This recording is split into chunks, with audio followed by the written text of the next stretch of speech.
Hello everyone, welcome back to my channel. Thank you so much for coming back. Guys, we have gotten to 1K. We have been monetized. Yay! Yes, so we're now monetized, so that means that I can get like little bit here and there from this video. Hopefully I become a big YouTuber in the future, and then you start getting the real coins, right? But for now that I'm just starting up, and I'm just still like trying to get there, obviously with your help, but right now I'm just gonna appeal to you guys that whenever you see ads pop up, when you're watching my videos, please try to watch them, okay? Don't skip the ads, try to watch it, because for as long as you watch the ad, obviously I'm able to get like a little bit from it. So yeah, so thank you guys so much for supporting me. Thank you, 1,000 of you guys, like 1,000 real people on my YouTube channel, like amazing. I am so happy to have you guys. If you have not yet subscribed, please subscribe. Let's grow this channel, let's move up, support your girl. Thank you. If you like videos like this, please click the like button, share with your friends, because I always share videos about in my immigration journey, so you can learn a thing or two. And I'm so happy that a lot of you find these videos very helpful, and I'm just so in awe of your comments. Sometimes I get emails, messages, like I'm just so happy whenever I see your comments. Like thank you so much. I can't thank you guys enough. So, but guys, you're here today. Obviously you guys have seen the title, so you know why you're here. But the reason why I'm making this video is because one of you actually asked for like an interview experience. And I don't know why I didn't think about this, but thank you so much, my amazing subscriber, for actually suggesting this video. So guys, if there are other videos you want me to talk about, something about what I experienced when it comes to immigration, I am ready to drop a video, okay? I might not think of everything, because I also have like a very busy life. I have work, I have my daughter, I have business, so I have a lot of things that I'm trying to juggle at the same time, so I might not remember. So you guys try to ask me anything you want me to drop, and I'll definitely do it for you guys, okay? Even though I'm recording this video like around almost 11 p.m, but whatever it takes, I'm gonna do it, okay? But anyways, yeah, so obviously you guys already know the title. You're here just for me to share my interview experience, right, in Lagos, Nigeria. So now in Nigeria there are 2 U.S. embassies. There is the one in Lagos and there's the one at Abuja. The one at Abuja I've never been, obviously, because I did my interview at Lagos. So the experience I'm going to be sharing, or whatever I'm going to be saying today, has to do with the Lagos U.S. Embassy, right? The one at VI. That's it. So I'm very sorry if my subscribers, some of them are at Abuja, or you guys are going to be going to like the Abuja embassy, but maybe they should be the same. Actually, since it's the same country, the process should be the same. So maybe one of the 2 things that I say might help you, yeah, so let's get into it. All right, yeah, so before we actually go into my experience during the interview, I'm actually going to go back a little bit and talk about like interview preparations. And there's some things that I feel like I missed out in my other videos that I also want to be sharing with you. So do not skip this video, okay? I'll be sharing some tips alongside this video before you. So just keep watching, okay? Don't skip, so you don't miss any vital information. All right, yeah. So the interview preparations, obviously, so once you get your interview letter, right, the first thing you have to do is to schedule your medical examination. So like I said in my previous video, the medical examination has to be at a hospital where the U.S. Embassy accredits, or like they acknowledge. Yeah, that's the word to use. So don't just go to any hospital and then you feel like it's gonna work. It won't work. They won't get your results and everything. Mind you, this test and all these things that you're doing, that hospital sends it directly to the U.S. Embassy. So you don't take the result to the interview yourself, because they know obviously like people might want to tamper with the results and everything like that. So whatever you're doing, you won't get the results on that day. They're sending the results to the embassy, so you have to go to a hospital where they're able to do something like that. So you can check online for medical hospitals that are accredited by the US Embassy. Don't just go to any hospital. I cannot say this enough. Okay, so once you go there, but before you go for your medical examination, obviously you have to make an appointment with the hospital and everything like that, and I feel they will tell you what you need to bring along. But I remember I had my interview letter. I was told to bring my interview letter, so that is one thing that's going to make them know that you're supposed to be doing that medicals at that time. If you do not have your interview letter, I don't think they're going to allow you to do that medicals, because why are you doing it? Because they're not even ready to interview you yet. Okay, and these results actually have a timeline. So from the time that you get your interview letter and the results, if you do it earlier than the time that you haven't gotten your interview letter, it would expire and you won't be able to use it. So it's better when you get your interview letter, that's when you go for your medicals. Don't do it before then. So I think I went with my interview letter, and I think that's about it. But be prepared to stay there the whole day. You know how Nigeria process is. They waste your time, you stay for long just for nothing, right? So prepare to stay the whole day. Please grab some snacks, water, drinks, whatever that you feel like is going to hold you while you're there, till you're done, right? And then after your medicals, then you can go ahead to do your screenshots. I mentioned in my other video, and I think I showed my own folder that I made, right? Screenshots of chats, pictures.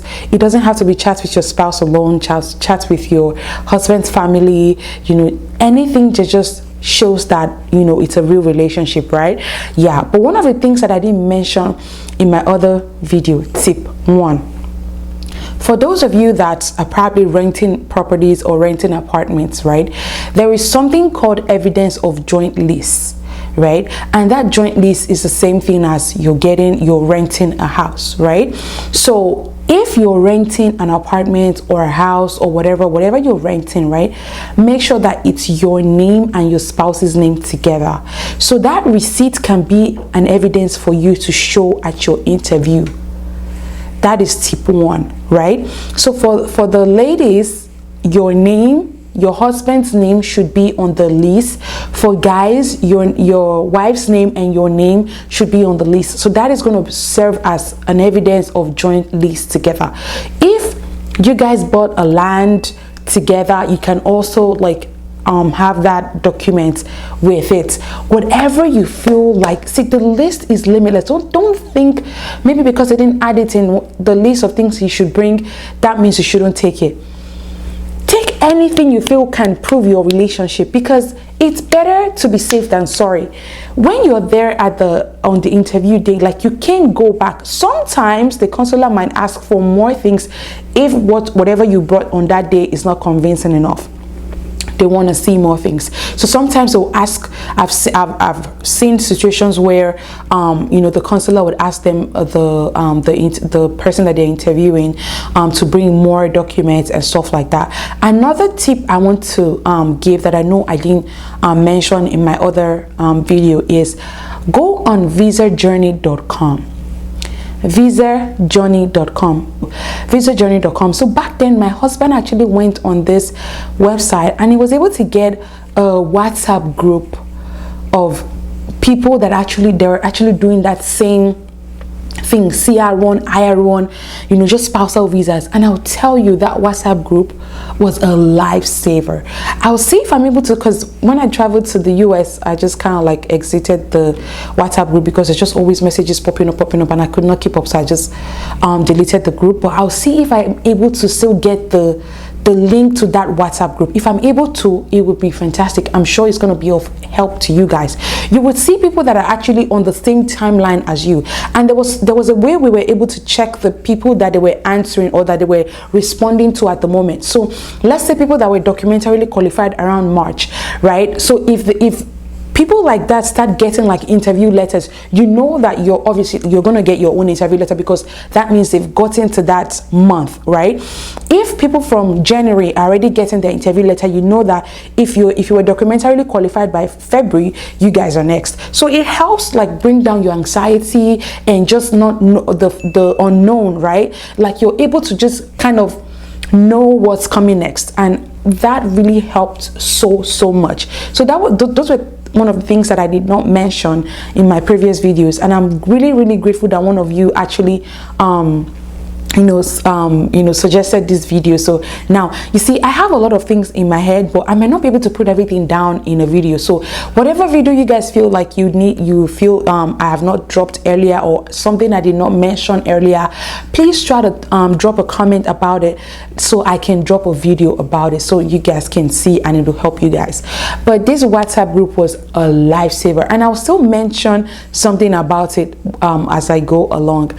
But those are the things that kind of helped. So on the day of after like putting together your chats, all those things, everything, right, you have to wait for the day of interview. So what I did was I lodged at an hotel not far from the embassy.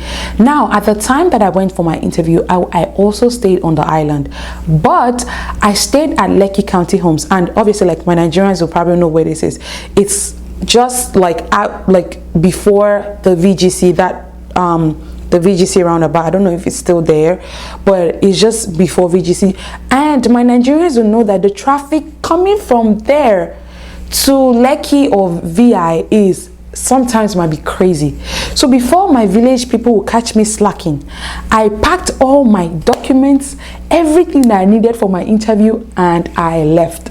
So I left like around evening, the day before my interview. I think I lodged at Park Inn by Radisson Blu, the one at the just to the right of the Eco Hotel roundabout. So it's not far from the embassy. And then I was trying to reduce the stress, anxiety, or just like waking up early in the morning trying to go for my interview. Another tip I'm going to give is, when you're picking your interview date time, right, please make sure that you pick an early time. That's just my own preference. I feel like it's better to just go and get it done in the day. Now, let's say your interview is in the afternoon. Since morning, I'm sure you'll probably lose sleep. You won't be able to sleep. In the morning, you're probably restless, just waiting for the time before you go for your interview. You probably go to the embassy and you wait till afternoon. I just feel like that anxiety will just be too much. Now, let me tell you this. All the effort from the stage 1 and stage 2, everything can go down if the stage 3 goes to mess. Okay, so everything is riding on that interview. So it's just like you're practicing for an exam. You have to get prepared, even though that you know that you're going there to defend your relationship, even though you know that to prove your relationship, but at the same time it's still nerve-wracking. I've been there, I know it. So any way you can reduce all this anxiety on that day, please make sure you're able to do it. If you know you're far from VI, if you're in Lagos, please lodge around. I don't know where the embassy in Abuja is, but I know that traffic in Abuja is not crazy. I've lived there before, so I know the traffic is not that crazy like Lagos. But if you stay in Lagos and then you know that you're quite far from VI, I would suggest you get an hotel so you can stay closer to the embassy. Another thing is, you can't bring in your phones, you can't bring in smart watches of any sort. Anything that is smart, like a device, you can't bring it in. So you are you will be advised to probably drop these things at home, or if you have someone driving you to the embassy, just leave all those things in the car. Or if you're driving yourself to the embassy, you can leave that in your probably like a safe box or something like that, or you give it to someone to hold for you. But if you take it over there, there is a lady, like an officer, just beside the queue, right? She's going to be taking all these things from you, but I think you would have to pay. I really can't remember if I paid or not, but I actually left my phone at the hotel, but I forgot that I had my wristwatch on, which was my iWatch, but I couldn't take that in. So whatever you feel like is a device, iWatch, phone, whatever, Fitbit, anything that you feel like is a device, just don't bring it there, or you'll be ready to pay and drop it with the officer. So what I did was, after I booked my Uber, I just left my phone on the bed and I went downstairs, got into the Uber and went to the embassy. So by the time that I got to the embassy, you know, I sat down for a while and then people started queuing up, right? So it's advisable to get there at least 30 minutes or 1 hour before your interview time, so you're able to like go through all the process, because you have to queue up, you have to go through like the machine, they have to, you know, just a lot of process that happens. So please get there on time. Don't get there late and then you're pacing around and rushing, and that is not going to help you. Okay, so please get there on time. So after we got on the line, another tip is try to talk to people.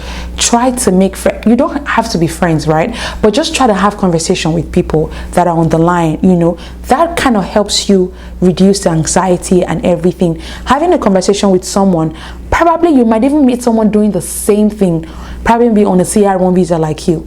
So both of you having a conversation might actually reduce your stress level and your anxiety. Trust me, you would be anxious, you would be nervous. Like, I know I was there. Okay, so everything that you feel like, you know, can reduce all that, please try to do that, so you're calm and then you're confident and you're able to go in there and just say everything without stuttering. Okay, so what I did was, while I was on the line, unconsciously I just started talking to this lady. She was right in front of me, but then I found out that we're on that same WhatsApp group. She was on that WhatsApp group as well, but I didn't know her. So when I got there, I just started talking to her, and then we got talking, and then she said something about WhatsApp. I'm like, wait, are you on that same WhatsApp group? And she was like, yes.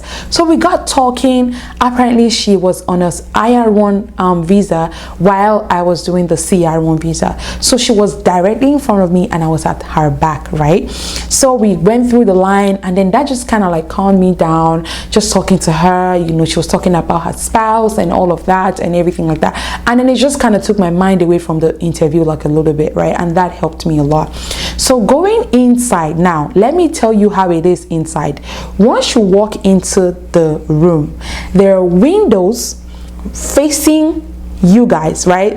And then there are like, I think 3 rows of chairs where you guys that want to be interviewed would be. You have to go in batches, I think batches of 10, I guess.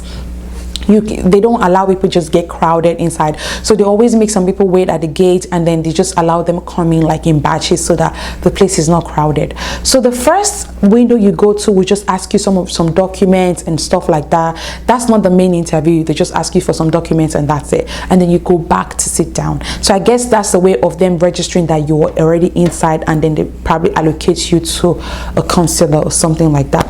So you just go to sit down. The lady that was in front of me, we sat down, we were beside each other, because obviously she was in front of me, I was behind her. So she was beside me, I was just next to her. And then like you can hear the counselor like interviewing people. Like, it's not a secluded type of interview. Every question they're asking other people, you can hear them accept people, you can hear them reject people, and that can actually mess with you. If you start listening to them reject a lot of people, it will get you anxious. See, these people went to school for philosophy, I feel, because I feel like that whole situation is very, very intentional. It is there to throw you off balance. It is there for you to get distracted. But let me tell you, stand. Don't be distracted. Okay, whatever it is, do not listen to what they're saying. Just calm yourself down and just, you know, be calm and just know that you're there for your own interview. Don't listen to somebody getting rejected and that's going to make you start shaking or anything. But let me tell you, I actually fell trapped to one of it. So there was this particular window, this window 4, there was a lady there, and this lady the whole time she was just rejecting people. Now my third tip is going to be that please be honest. Okay, please be honest in everything that you're doing. If you've been married before, do not lie. Don't think, oh, my first marriage, I got married to the person traditionally. It wasn't anything, so I don't think I should include it. Please include it in your form, your DSOs or whatever, you know, any way that, you know, asks you that if you've been married before, or if there's no if there is no place that, you know, that question was asked, if on that day of the interview you were asked, please just tell them yes. Now, I feel like Nigerians, because of our culture that kind of prohibits like divorce and getting married like 2 or 3 times, we always feel the need to like lie. There is no need to lie to these people. These people are Americans. Things like that, getting married like 2-3 times, is not news to them. It's regular over here. So there's no need for you to lie. The only thing is, they will just ask you, okay, so why do you think this relationship or this marriage right now is going to work if the other one didn't work? They will probably just ask you a question about it, which you should be able to confidently answer. So there is no need to lie. Do not lie on any of your forms. I'll tell you, these people get their data, like, I don't know how, but I'm sure that, because I know that they go through your Instagram, they go through your WhatsApp, so your conversations and everything, they can see it. So there's no hiding place. There's no way you can lie. Don't even try to lie, I am begging you, so that all the efforts from stage 1 and stage 2 will not go in vain. Please be honest, okay? Whatever the case, just be honest, all right? Yeah. So there was this particular window 4 where there was this man. I think that was what caught my attention. So this man was asked if he was married, and he lied. He said no. And the counselor was like, so at this year, so date, you were married to this person traditionally. I looked and I'm like, what? How did they even get that information? You know, and then the guy was stuttering. He didn't even know what to say. He was just there and he got rejected. And I'm like, what? I'm sure this person already spent a lot of money getting to this point. Now, because you lied that you were not married, you're not getting the visa. Like, why? Why did you even lie in the first place? So one thing these people don't want to see is lies. Please and please, I am begging you guys, my subscribers, I want all of you to get your visa to America. You know, please do not lie. Be honest in everything. If the slightest thing, don't even lie about it, okay? Just be forward and be straight with it. Be honest. There is no need to. Nobody, they're not going to judge you, okay? Like, even if you feel like, oh, it's not, whatever you're putting doesn't mean you're going to get rejected. No. Be honest. They will probably ask you questions about it, which you should be able to answer properly. But don't just lie, okay? Be honest. So that one just kind of threw me off, and I started praying to God that, God, please don't let me land in window 4. God, I was literally begging God with everything in my body, please don't let me land in window 4. But guys, the lady beside me, she just got called to that window 4. Honestly, I was quite sad for her, because we're already having this very great conversation, and obviously I also want her to go, you know, meet her husband. And I'll tell you, for her to file an IR1 case, so that means she's been in Nigeria, she has been married for more than 2 years before she actually started filing. So obviously it's been a long time she's been waiting in Nigeria. So I started feeling sad for her, like, oh my God, she landed in that window, you know. But I was just praying that, okay, let her just, before she finishes, let somebody else just call me. But guys, the person that was supposed to call me, after he finished with the other lady, he just stood up and took his break. And the lady finished up, but luckily for her, she actually got approved. But back then, if you get approved, they don't tell you immediately that you're approved. Your visa, your passport will be taken from you, but they will tell you that they still need to do some review. So back then there was a Trump ban, so they still have to go and check if you do not pose any threat coming to America, you know, and all of that. So they have to do all that review, and then if they see that you don't put any threat to America, then they're gonna give you your visa, right? But back then that was how it was. So she got that response and she left. So I was waiting for that man to just come back. But guys, the lady in window 4 just called my name. I peed on myself, guys. Like, I was so scared. Like, I peed on myself. I was so nervous. Me that was really confident, like, coming in, guys, when it was time for me to do my biometrics, guys. So on the day of the interview is when you're going to do your biometrics. So once, I think they ask you your name and stuff like that, they're going to ask you to do your biometrics immediately. So my hand was shaking, and this lady has been yelling at people all morning. She's been like, you know, like just refusing people and all of that. But my hand was shaking the whole time. She was like, put your thumb. I didn't even know which one to put. Like, I was nervous. Like, I was really shaking. And then this lady just smiled at me and says, hey, I don't bite. And I'll tell you, that smile, it just melted the whole anxiety. Like, everything that was shaking on my body just kind of went psh. like down. It felt like someone just poured cold water on me, like immediately, and I felt so relieved immediately. And then I smiled back, and then I did my biometrics, and she started asking me questions. Now there was a question that she asked me, and I told her I had no idea about, which was, she asked me a question that, how did my father-in-law come into the country, right? So there were other questions before then. She asked me how my husband migrated into the US, and then I told her that it was his dad, sorry, that moved his whole family to America. So she now asked the next question, how did my father-in-law come to the United States? And I didn't know it. Honestly, I didn't know it. So I told her, I don't know. Like, I don't know. So it's good to be honest.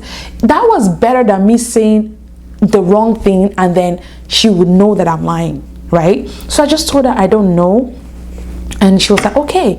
And then it was time to like show documents and stuff like that. You know, she only took, like, she took the one that I did, the screenshots, all that. She took all that, and then she was flipping through, looking at it. And then when she was done, she returned it back to me, and then she asked for the marriage certificate. Now guys, every document, like I think I mentioned this in my other you know, vlog or video, every document that you're taking with you, please make sure that it's the original. So your original birth certificate, marriage certificate, everything original. They will look at it and give it back to you, right? Mind you, you know, you already uploaded all these documents during the NVC. So what they're looking at the system to see what you uploaded and see what you're giving to them. It doesn't have to. If it's different, there's a problem. So it has to be the same. So you know that during the NVC, you scan the original documents to them. So the same documents you scanned during NVC, you're taking it with you for them to see it in physical, right? That's what you're doing. So they're looking at it and looking at the system to see if it's the same thing, if the numbers are right, everything is right? And after she asked all those questions, then she looked at the screenshots and everything that I gave to her, and then she started typing. But when she was typing, I was like, wait, is that all? And I had all the documents, like I had all the things that I wanted to show her. So at that time, I already changed my name. So another thing that women can do is you can change your name before you go for your interview, right? So if you're able to change your name and also change your name on your passport, that is one of the most valid ways for them to prove your relationship is genuine. Obviously, you will not go and change your passport name to someone's name if you're not really married to that person, right? Yeah, so if you do a change of name, the newspaper publication, you have that with you, and then you're able to change your passport. I didn't change my passport though, but because there was no time for me to do that. But if you're able to do that, if you feel like you have enough time so you can get your passport back and all that, you can do that. That is also a good way for you to prove your relationship. But I did a change of name, and I also took my newspaper publication with me. So I had all that I wanted to show her. So I just like, I have this. I was telling her, I have this. She was like, oh, no, don't worry. You know, I've done this job long enough to know a real relationship. And that was what she told me, guys. So literally, they've been watching everything. They look at your Instagram and tell you, you guys can go and check on Google. These people actually have the right to go on your social media. You know that during when you were filling your form, you actually dropped your username, your Instagram username. So if you dropped your Instagram, if you dropped Twitter, if you drop anything that you drop, any social media page you drop, they're going there to check. Your phone number that is attached to a WhatsApp, they're going there to check as well. They have all the rights to check. So guys, there is no hiding place. So they already even know before you even bought. These other documents are just something to back it up, just in case that they just want to be 100% sure that it's real, it's genuine, you know what I mean. So please take all the documents. Nothing is too, nothing is extra, right? Just take everything. It's better for you to have enough than not have enough. You can imagine them asking you, oh, so did you change your name, or do you have your name changed, and you have that document at home? How would you feel? But sometimes they always ask people to upload more documents if they need more documents, but you don't want that to be your case, because I'll tell you, that is stressful. On the WhatsApp group chat, there were some people that I asked them to submit more documents, and that was how I knew that something like that really happens. So if I'm able to get that WhatsApp number or the group link, I would drop the WhatsApp group link. But I'll tell you guys, so I told you guys something happened with that WhatsApp, and I was going to tell you guys later, right? So after the interview, I was given that paper that shows that they still have to do a review on me and everything. I was happy. I was so excited. I called my husband, called my family, told everyone. I was just so excited, right?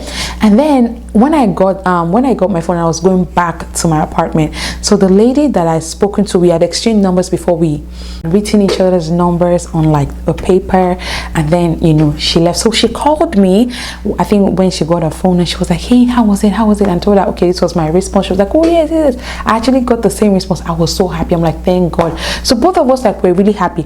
Now guys, this is the visual representation of what I had in my mind. The same person actually interviewed us, right? So if her passport was like this, right? Let me see if you guys can see it. Mine would have probably been like this because I was next after her. Or if mine, they put mine under, hers would have been on top. So there was no way that she was going to get approved and mine would not come next, right? Like that was just our ideology. That was what we're thinking. But let me tell you guys, that's not the case. And I purposely want to share this one here so you guys can know that not one person's journey is the same.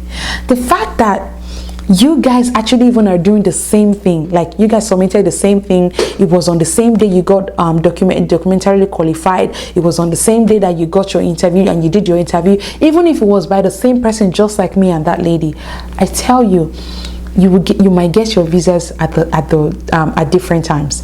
Now when me and this lady spoke, our interview was for December 14, 2020, right? So we knew obviously we're not going to get probably any response because they still have to do like review and stuff like that. And on that YouTube, I said YouTube, on that WhatsApp page, right, other people that have gone and they've gotten that same response, it takes them sometimes like a month before they actually get their visa. So but if your case is under review, right, after your interview, your case status on the